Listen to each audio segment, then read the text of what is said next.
calon Wakil Gubernur Jawa Timur, Emil Dardak menyalurkan bantuan air bersih di Dusun Kedungdowo, Desa Bendo Agung, Kecamatan Kampak, Kabupaten Trenggalek, Kamis 3 Oktober 2024.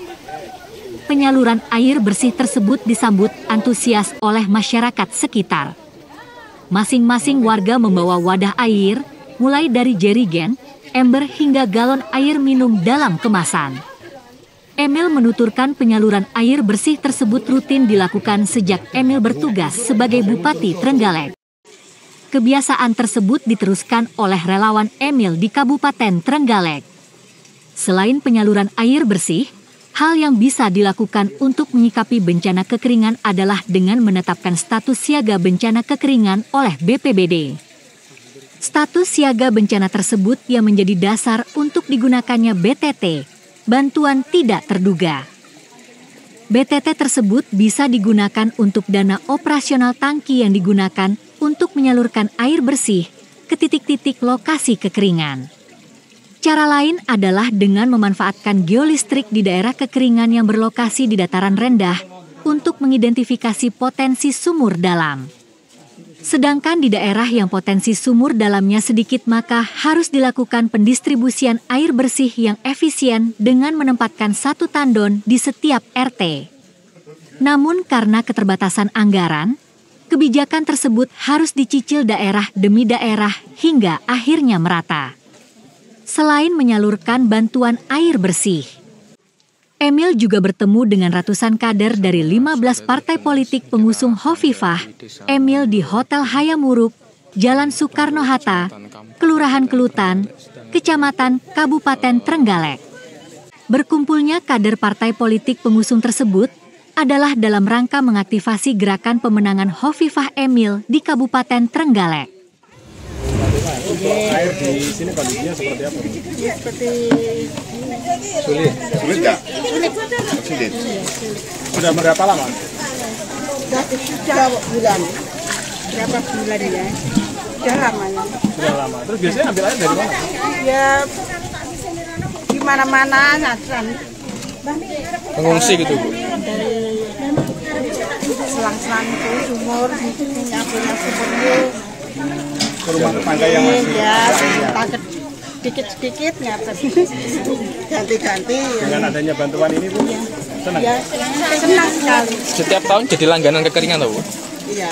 Iya. Kemarin berapa kali ya? 3 kali. Sebenarnya diniatkannya ini teman-teman, ini kawan-kawan, dan kita memang sesuatu yang rutin kita lakukan sejak saya masih bertugas di Trenggalek sampai hari ini, kepedulian dari rekan-rekan, dari kerabat, dari teman-teman sekalian kepada wilayah yang terkena kekeringan.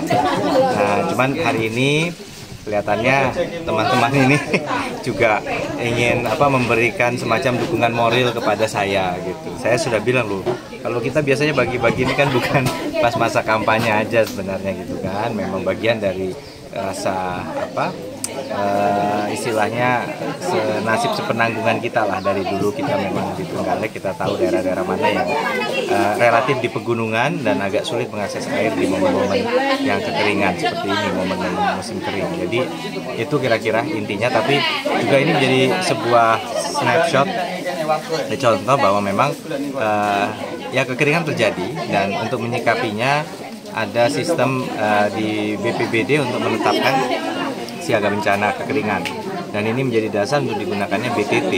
Jadi BTT itu dianggarkan untuk mengantisipasi apabila terjadi kekeringan, maka bisa menyalurkan air. Dana operasional untuk kendaraan tangki maupun juga untuk pengambilan air ini bisa bersumber dari sana.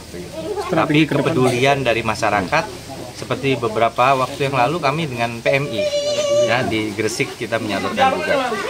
Strategi ke depan gimana sih untuk daerah-daerah yang rutin? Sebenarnya begini, ini kan ada, kalau daerah itu relatif di bawah itu, akuifernya mungkin ada, dan ada menggunakan geolistrik. Ini sudah kita lakukan dulu, ada yang dengan badan geologi, ada yang dengan mitra lain.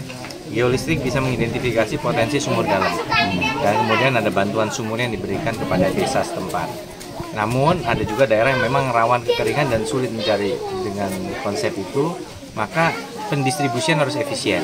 Kita sudah mulai perkenalkan sebenarnya sistem satu RT, misalnya ada satu tangki, satu tandon yang kapasitasnya besar. Kalau dia agak di atas, bahkan itu bisa ada penyalurannya bisa lebih mudah, ya.